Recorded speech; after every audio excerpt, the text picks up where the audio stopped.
Baik guys, Assalamualaikum warahmatullahi wabarakatuh guys. Kembali lagi bersama saya orang lembur dari ujung negeri anta berantai. Bahasan kali ini tentang KCJB, kereta cepat Jakarta Bandung. Kalau pernah tuh kalau pernah di acara apa gitu, ini bukan kereta cepat jadi kereta lambat nggak jadi untang numpuk. Nih guys, ini saya coba bacain dari kompas.com Aduh, meskipun saya juga agak kurang struck dengan media satu ini, tapi ya mau nggak mau kita coba tetap bacain ya, karena ya biar gimana pun juga ini link berita. Dulu Jokowi berkali-kali janji kereta cepat haram gunakan APBN. Sekarang gimana tuh mau pakai APBN maksain sampai harus jadi jaminan lagi. Coba nih kita bacain dulu ya sebelum nanti jadi asli dari jaminan ya. Nah, proyek kereta cepat Jakarta Bandung KCJB yang awalnya ditargetkan selesai pada 2019 kini molor menjadi tahun 2023. Proyek ini pun mengalami pembengkakan biaya yang berpotensi merugikan keuangan negara ya. Sesuai proposal dari pemerintah Cina, mega proyek ini mulanya diperhitungkan membutuhkan biaya 86,5 triliun dan haram menggunakan duit APBN. Kini biaya proyek mengalami pembengkakan hingga triliunan rupiah dan boleh didanai uang negara. Maksa. Terbaru, pemerintahan Presiden Jokowi kembali berencana menyuntik uang rakyat ke mega proyek tersebut sebesar 3,2 triliun rupiah melalui skema penyertaan modal negara PMN ke PT KAI Persero. Penggunaan uang APBN untuk mendanai proyek ini sejatinya mengingkari janji Presiden Jokowi. Ini lantaran kepala negara sebelumnya berkali-kali menegaskan kalau proyek ini tak akan menggunakan uang pajak sepeser pun. Kalau janji ya tinggal janji ya. Apalagi kemarin janji 6.000 unit mobil SMK. Ya kalau janji ya tinggal janji, mau gimana lagi gitu. Nah, janji Jokowi menilik ke belakang kereta cepat Jakarta Bandung sendiri merupakan salah satu proyek paling strategis di era Presiden Joko Widodo. Dalam beberapa kesempatan baik Presiden Jokowi maupun para pembantunya berulang kali menegaskan bahwa proyek kereta cepat Jakarta Bandung adalah murni dilakukan BUMN menggunakan skema business to business B2B, artinya pemerintah menjadikan tak ada duit dari BPBN pun tidak ada jaminan dari negara apabila suatu saat proyek ini terancam mangkrak ya. Jadi jelas tidak ada jaminan.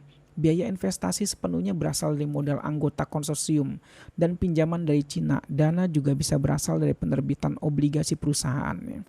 Kereta cepat tidak gunakan APBN, kita serahkan BUMN untuk bisnis to bisnis. Pesan yang saya sampaikan kereta itu dihitung lagi, kata Jokowi dikutip dari laman Sekretariat Kabinet pada 15 September 2015 ya. Aduh, ngeri wes janji-janjinya. Konsorsium yang dimaksud yakni PT KAI ya. Kereta cepat Indonesia Cina KCIC. Konsorsium ini melibatkan 9 perusahaan dari Indonesia. Ada 4 BUMN yaitu Wijaya Karya, Jasa Marga, Perkebunan Nusantara 8 dan KAI ya. Sedangkan dari Cina adalah China Railway International Company Limited, China Railway Group Limited, Sinohydro Corporation Limited, CRRC Corporation Limited, dan China Railway Signal and Communication Corp ya. Yaitu dia guys untuk beban-bebannya ya. Nah, dari Indonesia membentuk Badan Usaha PT Pilar Sinergi BUMN, dan dari Cina membentuk China Railway, lalu kedua perusahaan gabungan itu kemudian membentuk PT KCIC. Kita tidak ingin beri beban pada APBN, jadi sudah saya putuskan bahwa kereta cepat itu tidak gunakan APBN. Pak Jokowi sendiri yang ngomong nih. Nah, Jokowi janji proyek tak dijamin pemerintah. Nah, kalau nggak dijamin berarti kan Pak Luhut nggak bisa dong komentarin menjamin bahwasannya itu dari APBN ya. Ya, Pak Luhut juga menegaskan bahwa saya tidak bisa dari APBN.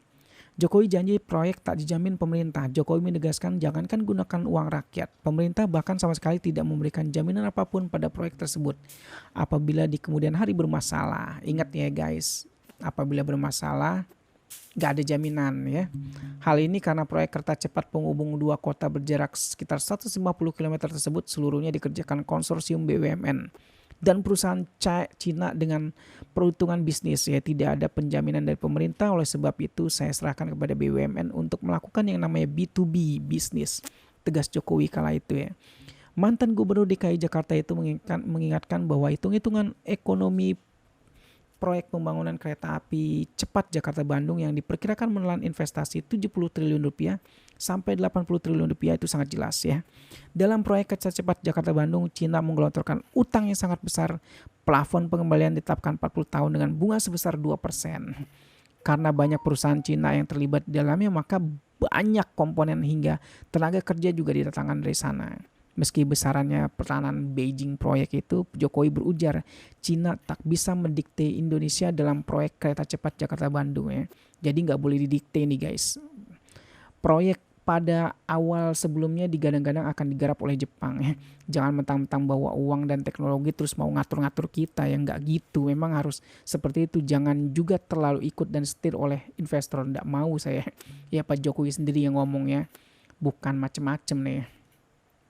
Seperti diketahui, Cina memenangkan persaingan dengan Jepang dalam pembangunan kereta cepat sepanjang 142,3 km tersebut.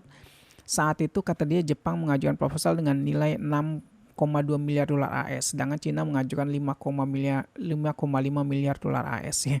Tapi hasilnya ya pilih yang murah, hasilnya tetap mahal. Aduh guys, ya itulah dilema dari sebuah kereta lambat tapi Jakarta-Bandung ya, kereta lambat Jakarta-Bandung. KLJB. Bukan kereta cepat ini, kereta lambat gak jadi, utang numpuk. Baik guys, sekian dulu dari saya.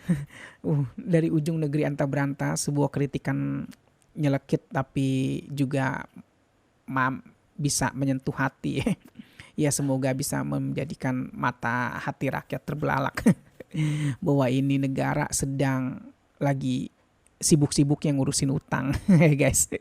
Baik guys, sekian dari saya, orang lembur dari ujung negeri anta beranta. Wassalamualaikum warahmatullahi wabarakatuh.